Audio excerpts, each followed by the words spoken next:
Hello, it is FMC. I'm Jeremy. That is SV3. That was like the longest delay ever when I clicked go live. It was like 30 seconds before it decided, oh, yeah, sure, I'll actually work now and put you guys live. How you doing, buddy? I'm doing well.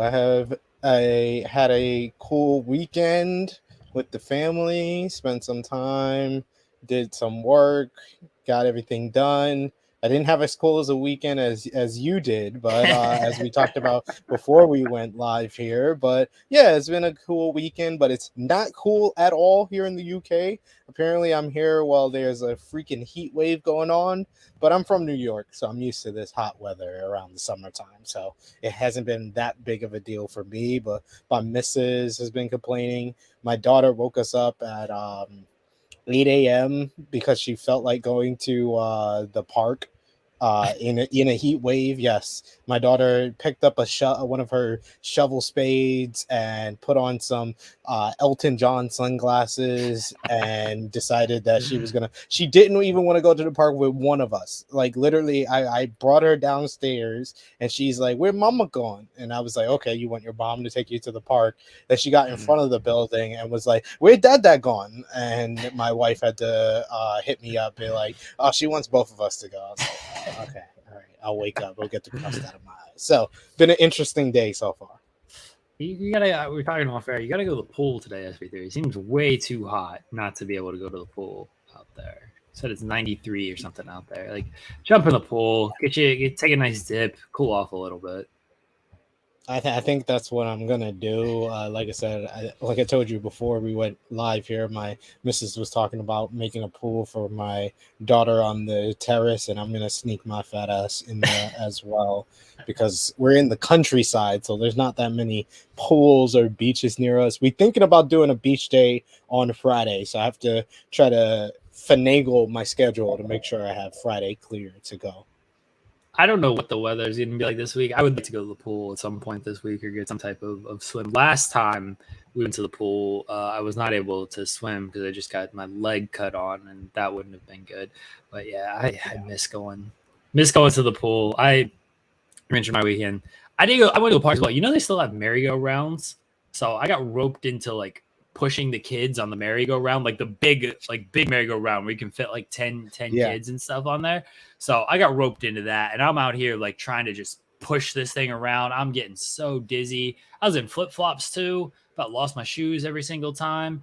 And then we went to Chuck E. Cheese this weekend, and I was telling you all there. I don't know if people know what like the coin dozer game is, where you like insert the coin and it falls down, it like pushes it off levels, and then this little gimmick pushes the coins into the thing. So like they have these at Chuck E. Cheese, and I spent the entire hour and a half just playing this thing. And it's a SpongeBob one at that. And people know I love the SpongeBob. So it's a SpongeBob one, and you can win like cards, little SpongeBob cards as well. Like it'll push those off, and you get to keep the cards. You don't get to keep the coins because everything's digital now and it's all credits and whatnot. But if the card falls, you get to keep the cards. And I got a Plankton and a Squidward card, and I was so excited. I was more excited than the kids were when they picked their prizes at the end and they get all that stuff. Man, I was so excited to get my little SpongeBob cards, and I was so mad because I was close to a couple more, and we ran out of time, so I wasn't able to get those. So I'm just gonna go back to Chuck E. Cheese one day, and you can buy time instead of credits. I'm just gonna buy like 30 minutes and just stay there that entire 30 minutes, just playing the coin dozer game. This is how I'm gonna take my breaks from work. It's just playing coin dozer at Chuck E. Cheese. You're a smart man. You're a smart man. That's how you should take your breaks. I can write that off. If I go near you, if I go to Chuck E. Cheese to like work, I'll bring my computer, I'll get some work done, and then I'll spend 30 minutes to play the coin dozer during my break. I feel like I can write off this entire Chuck E. Cheese experience here if I do that. I love how the staff workers at Chuck E. Cheese will be like, this guy comes here every day, he goes on his computer, he's doing work, and then he just plays coin dozer for like 90 minutes at a time. I'm gonna win all the SpongeBob cards. If you get all the SpongeBob cards, you get like a super prize or something. So I'm gonna get all the SpongeBob cards, and then I don't know what this super prizes. I'm sure it's not worth all the money that I'm going to end up putting into this thing, but I'm going to swap cards on a super prize, and we're going to be in good shape. Very excited. I'm excited for you. This sounds like it's such an endeavor that only you, Jeremy, would go on. All right, we don't have a ton of NBA to talk about because all the general managers are bitch made and have decided they're not going to make any trades. But I do have a question for you, SB3. So the big names out there are Kyrie, KD, and the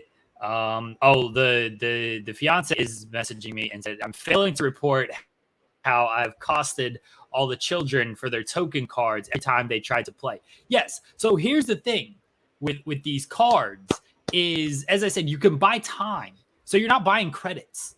Like Chuck E. Cheese has figured this shit out. So, normally you buy 50 credits. And then once you're done with your credits, and each game costs like 1 or 2 credits. Once you're done with the credits, you're done.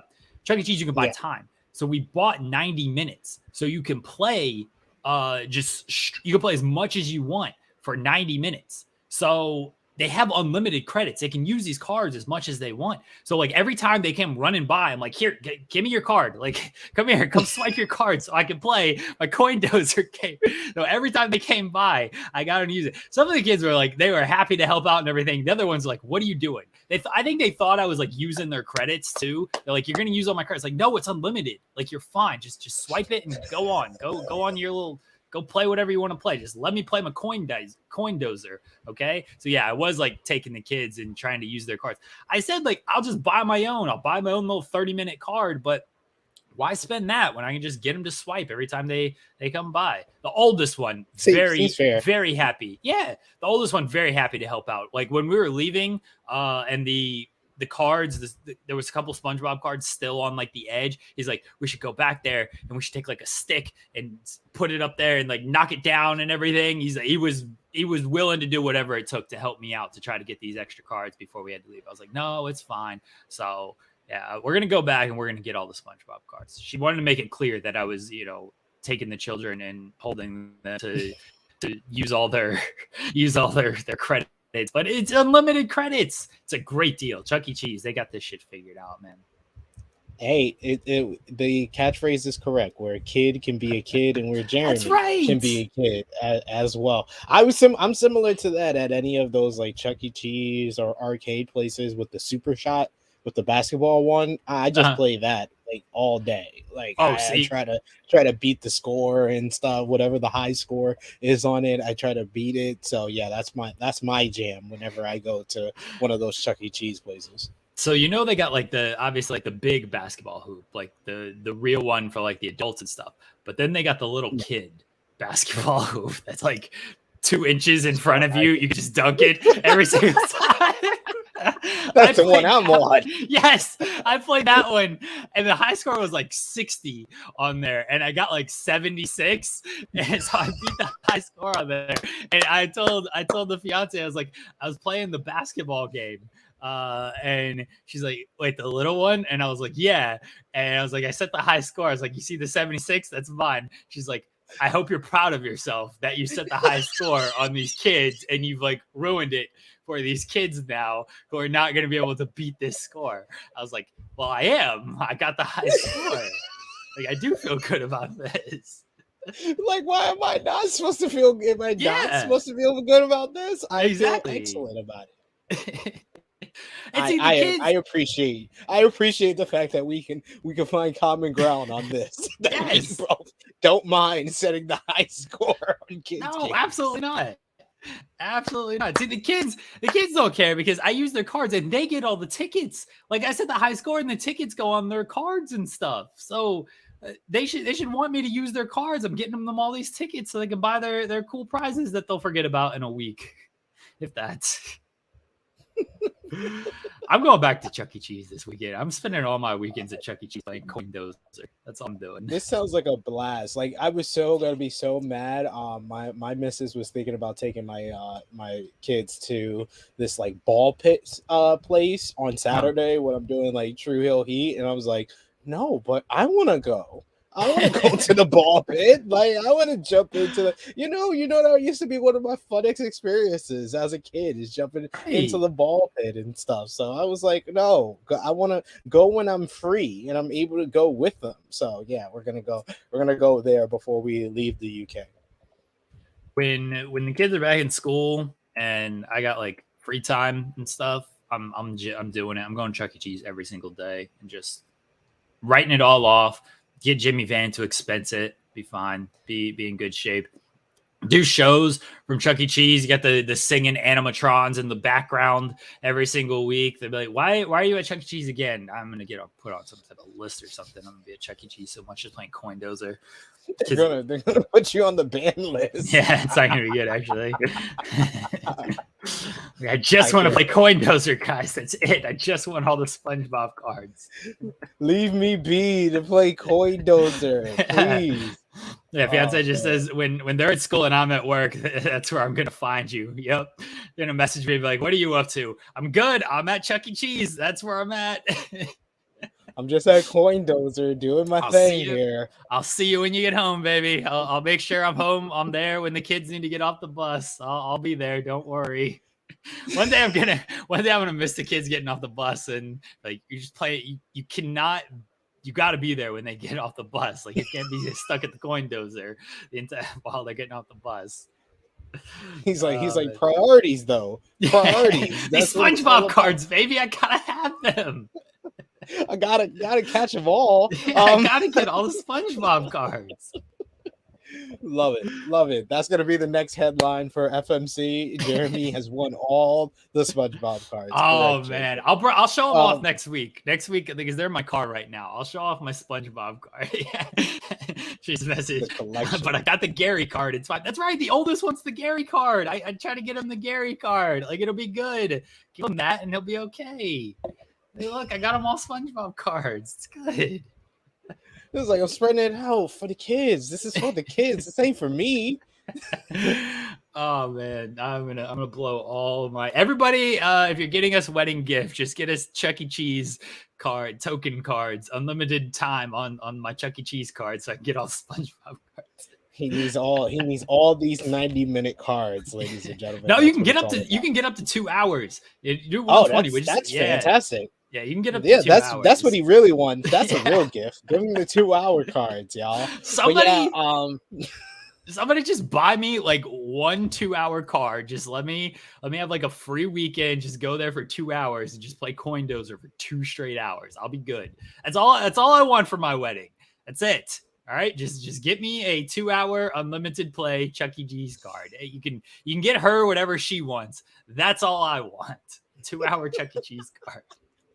This man is very easily pleased. He just wants 2-hour Chuck E. Cheese cards. That's all he wants, to play Coin Dozer for hours upon hours, and to do his work at Chuck E. Cheese, so they can put him on the bulletin when he comes in. Like, sir, you can't use our Wi-Fi for 4 hours and then use your 2-hour cards at a time. This is like one of the dumbest things I've ever wanted to be like known for. Is like go to a place so much, not that you get in trouble, but like go to a place so much that like when you walk in, everybody's like, "Hey, it's Jeremy," and like they like name something after you or whatever. Like just go there to where like they know who you are and like they're super friendly with you, and you can get like discounts and free shit because you just go there so often. It's one of the dumbest things to be known for, but I always just wanted to. Like I want to go to and mostly like a food place or something. I don't know if I want to go to like a certain store, but like go to a food place so much. Like Jeremy, you want so and so, and like they know your order right away. So I want to go into the Chuck E. Cheese and they just know. All right, pizza, breadsticks, soda, 2-hour card to play the Coin Dozer. They just got it ready. They just got it ready for me right when I walk in.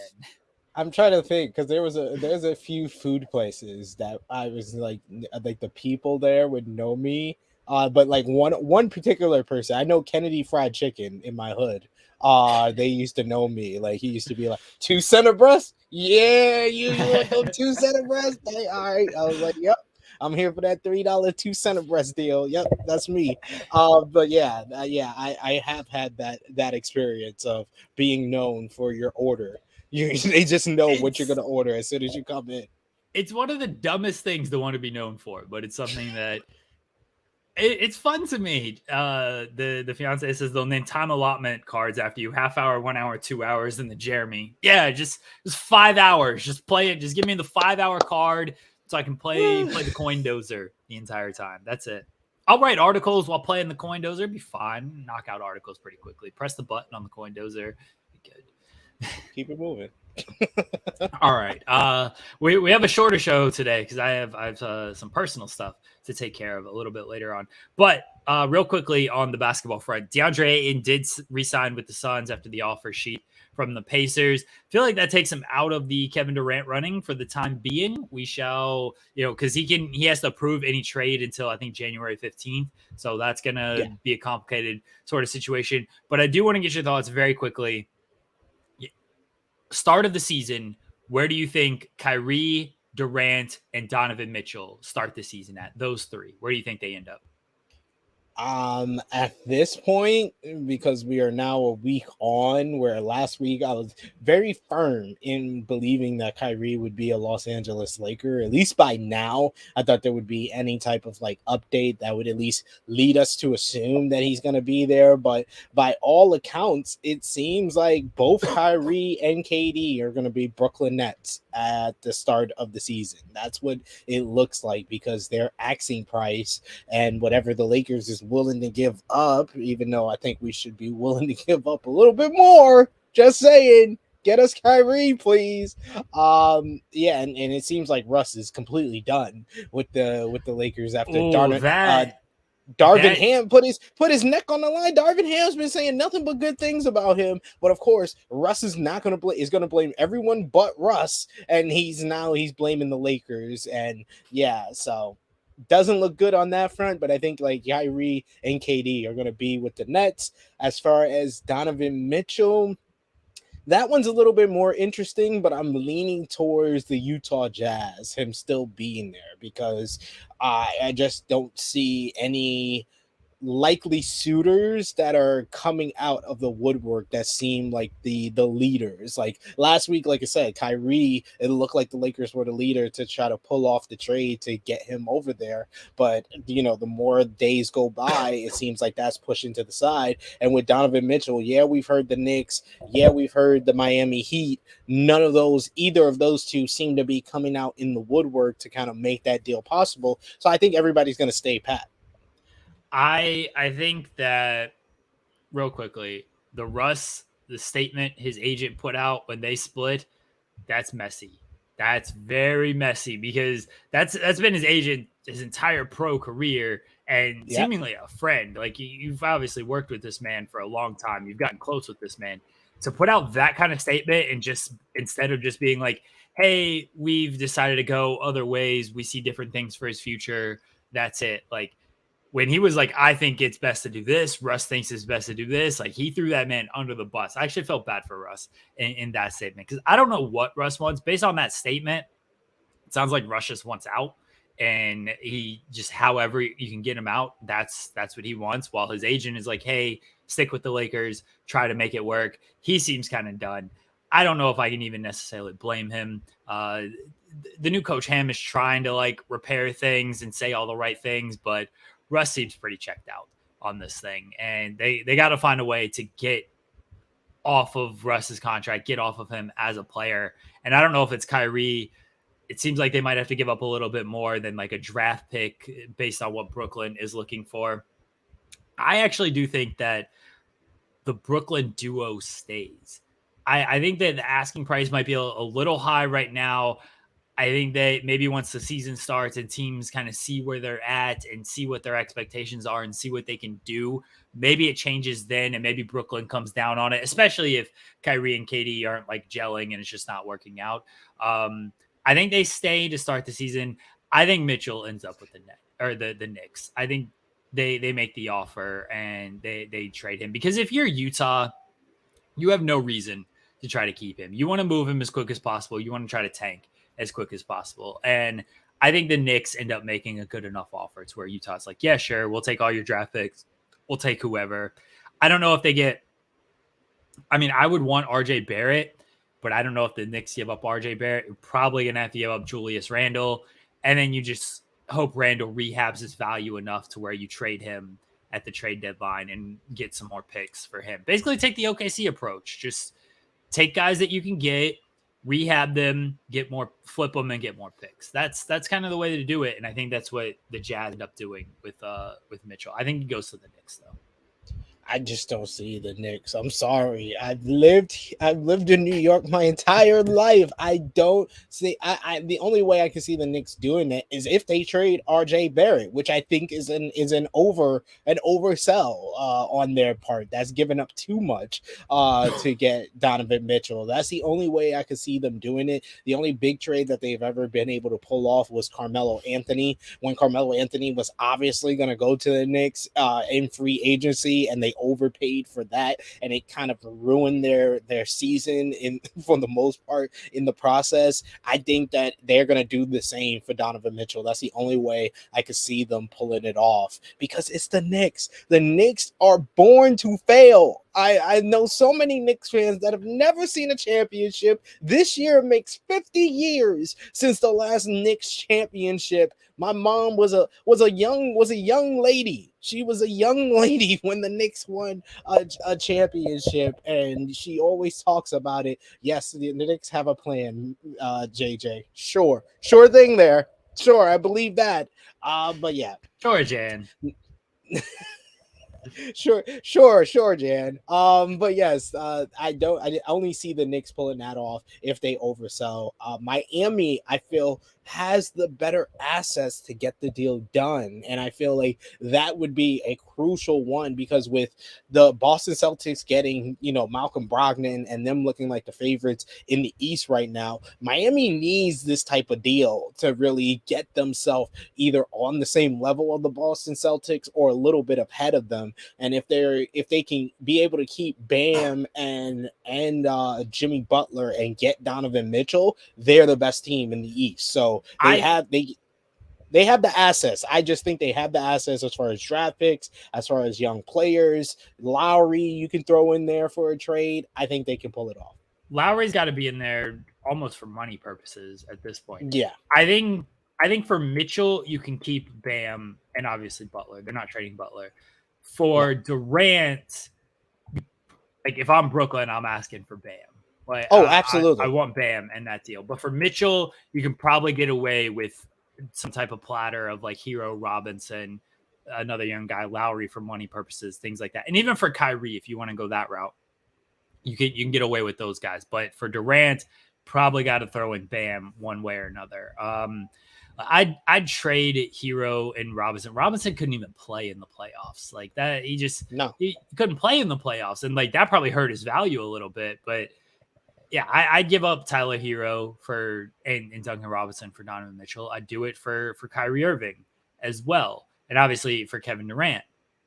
Miami does have the assets to make this trade. I just don't know if they're actually going to make it. I know Riley and Danny Ainge don't really see eye to eye, and so that's going to be a thing that maybe holds things up. That could definitely be an issue for both parties.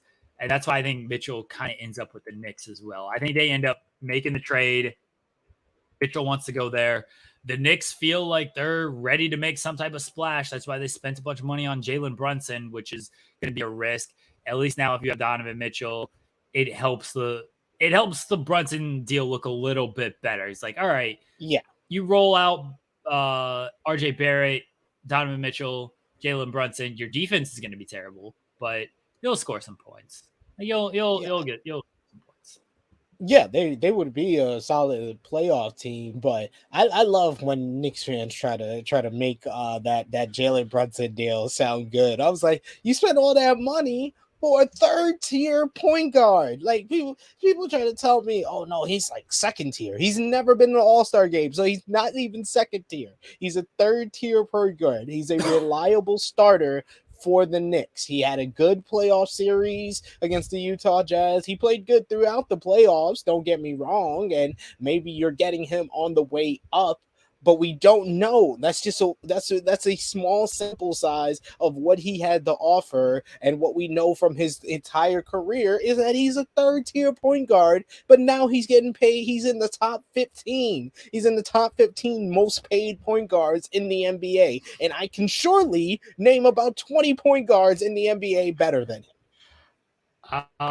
We'll talk more about the NBA season as it draws closer, because we got a short show. We're going to try to truncate things. We did want to give our top 5 basketball films, SB3. Yes. So I'm going to start. We'll go back and forth on like 5, 4, 3, 2, 1. Count them down. Okay. These are not. This is how I'm doing it. I don't know how you're doing it. I'm doing favorites. I'm not doing best, because if I do best, it's going to look a little bit different. These are the top 5 films that we think that are our favorites, that we watch the most. Maybe it is like somewhat the best, but I think once people hear my list, they'd be like, oh yeah, I don't know if that's the best basketball film of all time. Well, mine is top 5 of my favorites, but I will say number one I do think is the best basketball movie. My number one, I think is the best film of all time, much less basketball. So, I would put it in my, if I was doing a top 5, a top 5 or a top 10 best movies ever, I would put my number one as in it for sure. All right. So, what is number 5 for you, SB3? Number 5 for you, and this is why this is a favorite, not a best.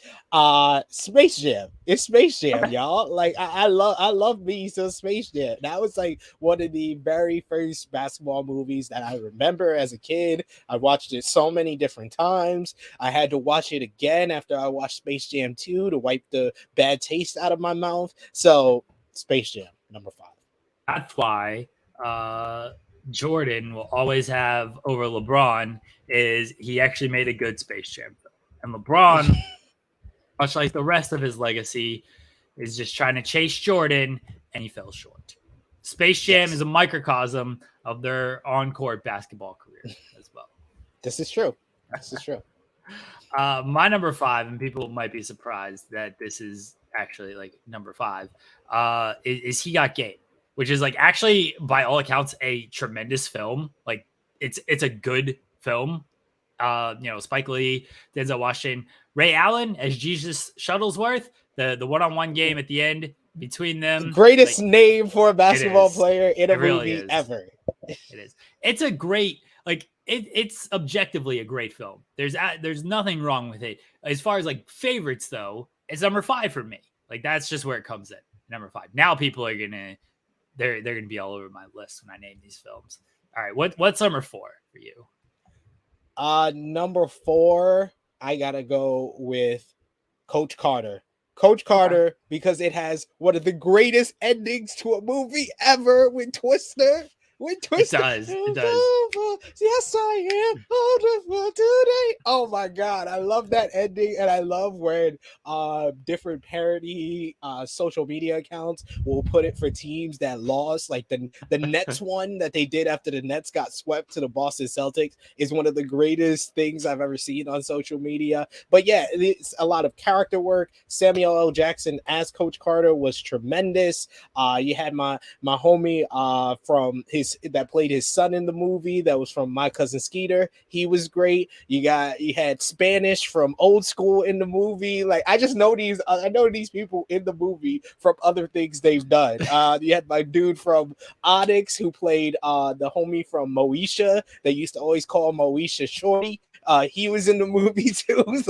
Oh man, this film was tremendous stuff. So that's why Coach Carter is number 4. It is good. I have not seen Coach Carter since it came out on DVD, so it's been forever. Most of these films, because I just don't watch movies anymore. I saw when they first came out and probably maybe watched it once or twice since then. But I was a fan of Coach Carter. And, anything with Samuel L. Jackson, it's gonna be. Oh, you have to. Gonna be good in some type of aspect. It's gonna be good. All right, number 4 for me. SP3. Celtic Pride. Seen this movie? You seen Celtic Pride? I love that movie. Celtic Pride fucking rules, dude. Rules. Dan Aykroyd. I forget the other guy's name, but the bandit from Home Alone. one of the wet bandits, and they kidnap Damon Wayans, who's basically Karl Malone. Yeah, Celtics fans just kidnap the Jazz fans so they can try to win the finals. Everything. This movie rule. It's hilarious. I watched this movie so much. Yeah, Marv from Home Alone. Yes, I watched this movie so much as a kid. It's so just like over the top fandom. We got to try to win the game. We'll do whatever we can. Our team. Damon Wayans is great. Dan Aykroyd is great. I love this movie. It's so I've not seen it forever, but man, it's hilarious. I don't know if it holds up. Probably not. But when I watched it all the time as a kid, I thought it was great. I thought it was great. Yeah, and I love the ending. I love the ending as well. That's definitely in my top 5 for sure. No, top 10 for sure. Basketball movies, but yeah, I really enjoyed that one, even though I hate the Celtics. Number 3, I'm cheating a little. I went with a tie. On number 3 because this is one that I know I'm going to get a lot of heat for because not a lot of people like this movie. But like Mike with Little Bow Wow. Mike's nice. Yo, I wanted those sneakers. I wanted those sneakers so I could become an NBA star. I think I was like 11, 12 years old when that came out. I was like, that might be the only way I get to NBA because I'm not tall enough. I was like, if I could get these sneakers, I could figure out a way to get there. And I think A-Shock just put it in the live chat. My other number 3, my code number 3 is Love and Basketball because that film is a great love story and a great basketball film. Even though Homie was probably not good enough to make it to the Lakers, but hey, to each his own. At least they had the Lakers represented in the movie. Like Mike was great. Like Mike was on that's another one as a kid I would just watch all the time. Bow Wow had some game, man. He did. And you had my boy Morris Chestnut. Morris Chestnut was his teammate. Come on. Tell me you don't like Mike. These are not. I'm not going to do a tie. But I do want to give 2 real quickly as like honorable mentions. Probably should have done this before 5. That's okay. Honorable mentions. 1, Juwanna Mann. Seen Juwanna Mann?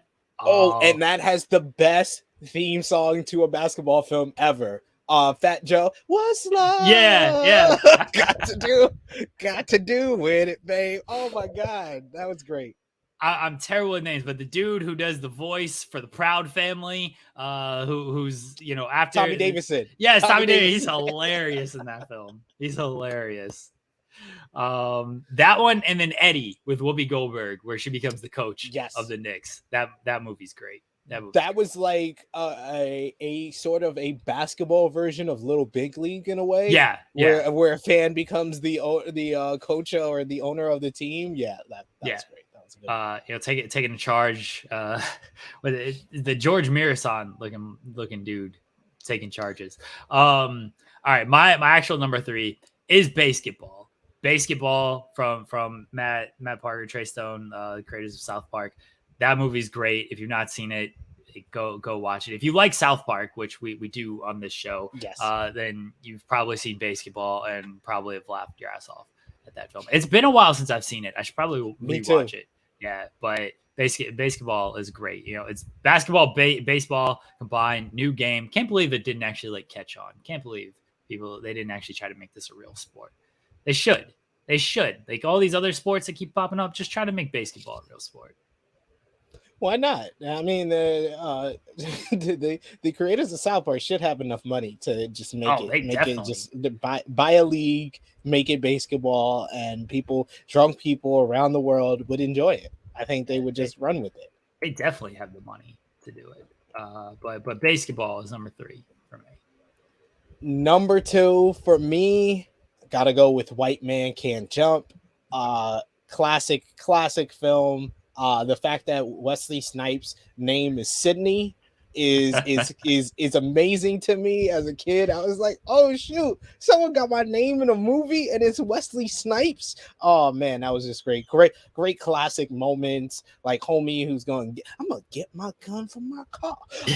Just great moments. Shoot, I'm coming back here, shooting everybody up there. Shooting everybody. Just great classic moments that I remember so vividly, and it taught me the art of hustling in basketball, and it became more prevalent when I used to go to like street ball and play street ball on the court. Like I knew when someone was trying to hustle me, and I learned it all from White Man Can't Jump. I mean, I won't comment on White Men Can't Jump because people who know me know where that's about to rank for me. Number 2 for me is Space Jam because I watched this movie a million times as a kid. I remember when I got the DVD or DVD, the VHS when I was a kid.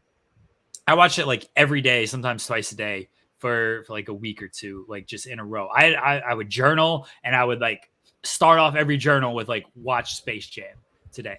That was the start of my journal, like every day for like a couple of weeks. Love it. Michael Jordan, the GOAT. I always try to like replicate. I'm pretty sure I had like a Jordan like Toon Squad figure and everything. Nice. Like absolutely just love Space Jam. It's a good kids movie. You know, it's got Jordan. None of these other movies got Michael Jordan in them. All right. Nope. So yeah, Space Jam, 1 for the childhood memories, 2 because now LeBron has brought it back to light and realized just how good Space Jam actually was because LeBron tried Space Jam 2 and it sucked. And 3, like it's actually a cool little basketball movie. It's what brought Jordan back to the league. He was retired and playing baseball. Now he's back in the league. Thank Bugs Bunny. Bugs Bunny's the reason that we got Michael Jordan back into basketball. I'm sure you've heard the stories. Like, all right, Space Jam. Space Jam, obviously he was playing baseball, Bugs Bunny brought him back and stuff. But there are the stories where like when, you know, because like Barkley and Muggsy Bogues and all these guys, all these actual NBA players are in the film. And like when they were on set, like they would play pickup games. And everyone's like, this was when Jordan was like legitimately retired. And like everyone is like, oh yeah, you could see the competitiveness in him come out in these like pickup games on the Space Jam set. Like he wanted a court built on the set and everything so they could play pickup during breaks and stuff. And everyone was like, yeah, you could tell Jordan was like trying to bust asses on the set of Space Jam. And everyone's like, oh, he's going to come back. He's going to come back. So Space Jam did have a hand in bringing him back to the league. So yeah, that's why it was in my top 5. It's definitely up there for me.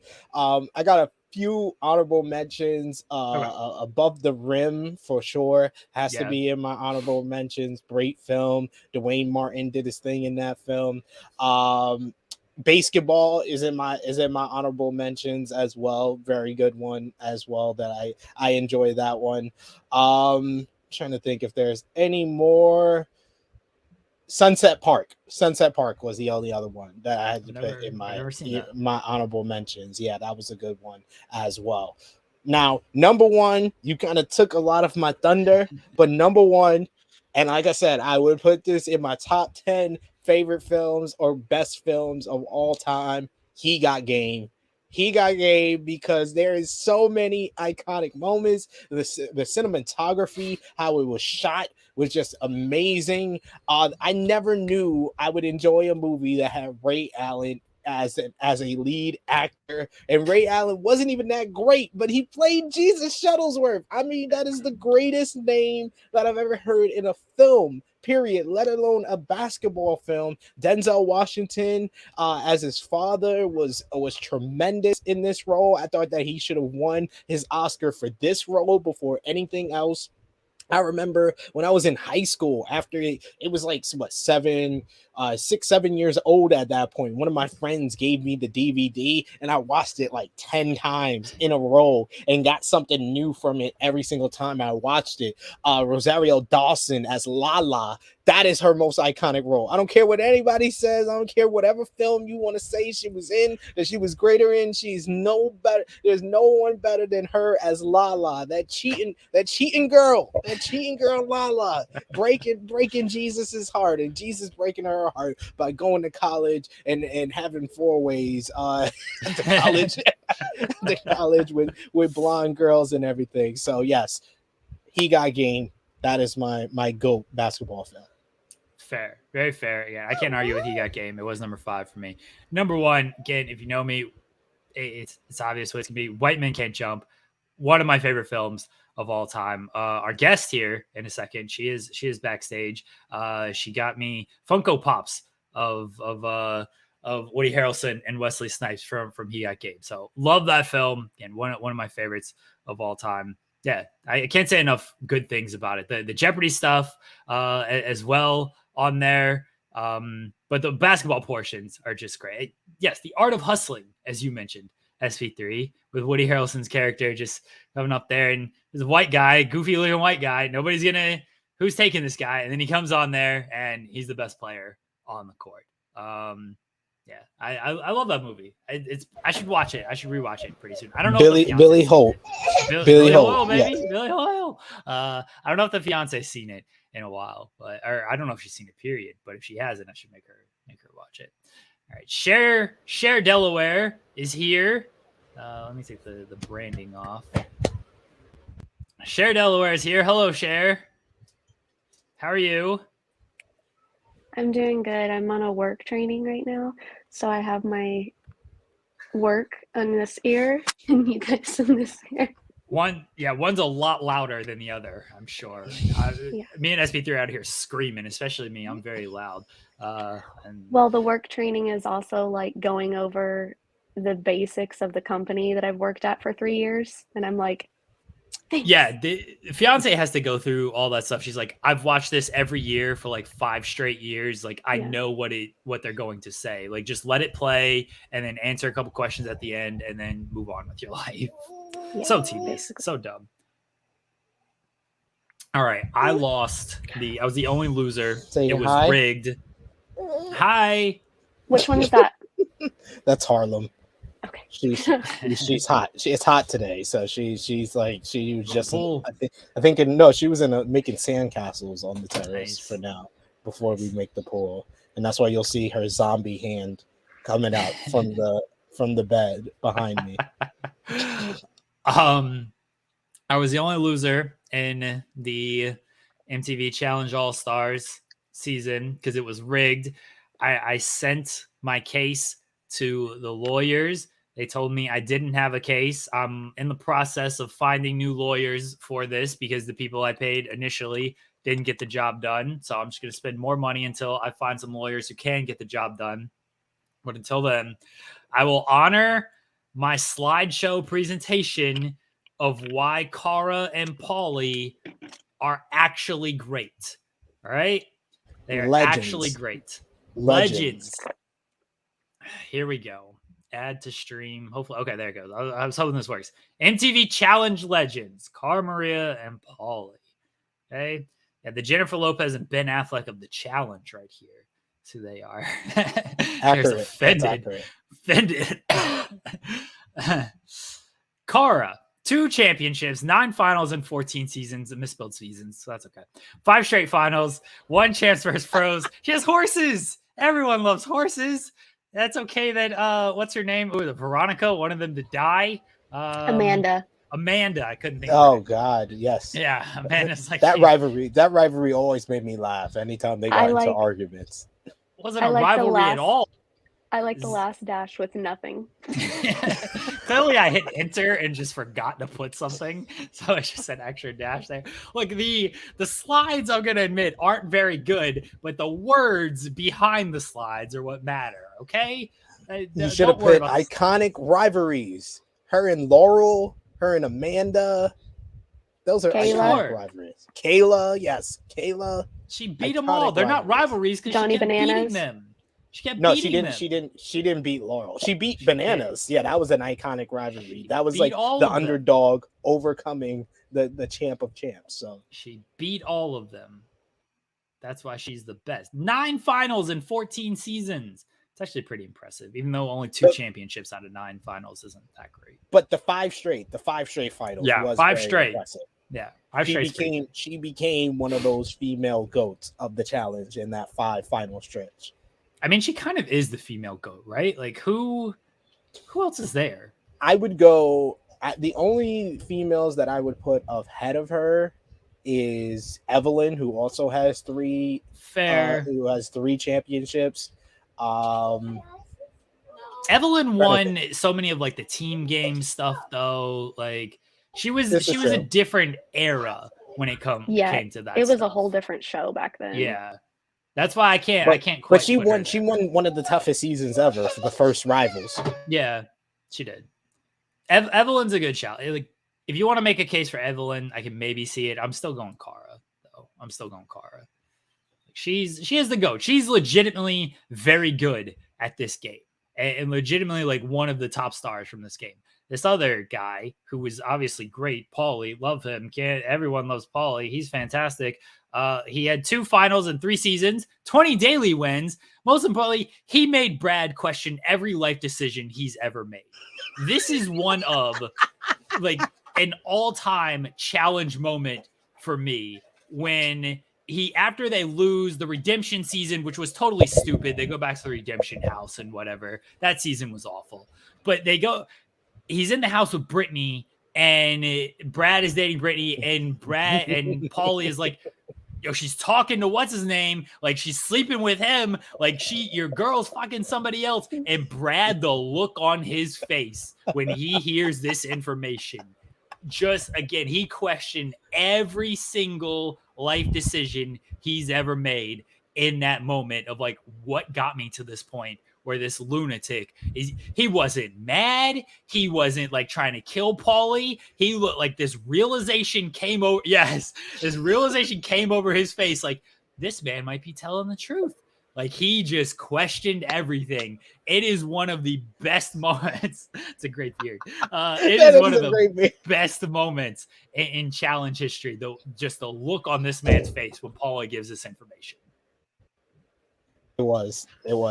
Final reckoning. It's not even good for like the daily wins. It's not the format was totally awful, but some of the arguments make that season. The arguments in that season was that the season with Pizzagate? Yes, with Pizzagate and wasn't it? No. Pizzagate was actually Vendettas. The Pastagate was Final Reckoning with Corey body slamming. Yeah.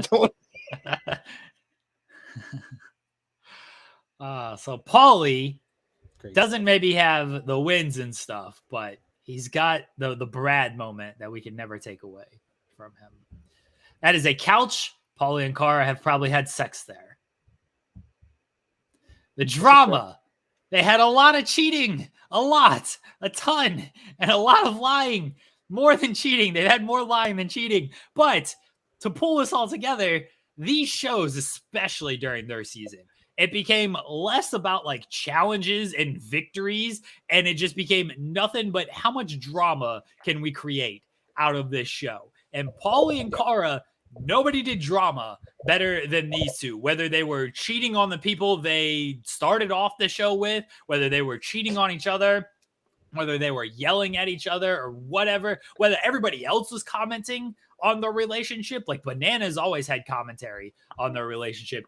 Like, they brought the drama. They brought what MTV wanted at the time, which was 1.5-hour episode with like one daily challenge and then nothing else but drama. Yeah. So they brought what MTV wanted. You can't take that away from them.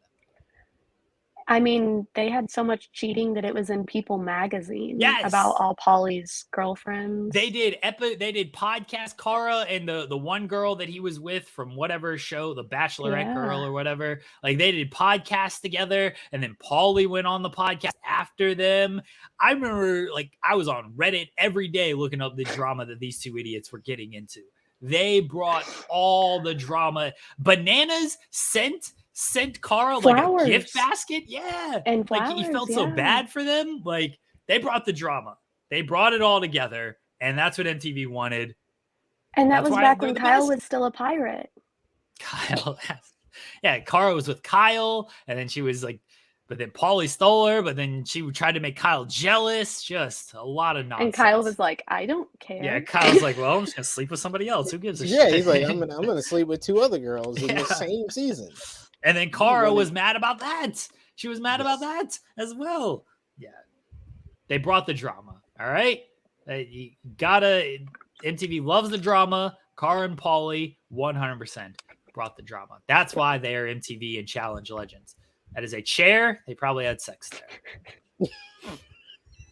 Challenge has been awful since they've been off the show. There's been a lack of drama. You got all these people you don't know. I don't know who these people are. I mean, we're watching the USA season, and that's not like MTV people. But even still, before that, the current season that's going on, they got people from all these shows that you don't know. It's not been good. You need Cara and Paulie for the drama. You need the moments where after the little obstacle thing and Paulie kept falling off and falling off and falling off, and Cara's like consoling him and like, I feel so bad. Like he wants this so bad. Like he's worked so hard for this. And she's crying and Paulie's crying and it's so great. Like the music that played during this as well, it was the best. It was the absolute best when he just kept failing at this fucking obstacle course. It was. It was We need moments like that again. We haven't had them. We haven't had them. I like the final where he almost died. Yes. Paulie that was War of the Worlds too. Talking all this shit, always talking all this shit about how like I never gas, like I'm the best at this, like I'm gonna win all of these challenges and stuff, and then he loses in the final or before the final, he gasses out in the final. Paulie is such a great villain, and that you want to root against him, and then he fails, and you feel so vindicated that he has failed. Like it's we haven't had a good. Wes is playing nice with Bananas. Bananas is everybody loves CT. We haven't had like a great villain since Paulie has left the show, so it's been awful. This is true. The villain now is Fessy, and he sucks. He actually sucks. He actually sucks. They tried to make Kyle the villain, but he's just too funny. He is. Yeah. And he does it like he does well. Like the daily challenge is not really like eliminations though. He does well and he stays around. But yeah, he's actually like seemingly a nice guy and he is very funny. Paulie understood he was very hated and played into that. And I also just think he's a douchebag. But it's so funny watching him fail. It's so funny. And Kyle doesn't talk shit either. Like Kyle just knows like, hey, I'm here, I'm smoking, I'm drinking, whatever I can do to get to the final. It's great. Like Paulie talked all that shit. And I think the only way that Paulie is ever going to win is if he gets a couple season with Cara or a bloodline season with Cody. Yeah. Like this was the season to bring them back. The season 38, since the theme is ride or die, this was the season to kind of bring them back, and they could have been probably one of the favorites. Like going into this upcoming season, I think whoever's with the Bananas is probably going to win because these people are so dumb that they're going to let Bananas get to a finals. That is bunk beds. They probably had sex there.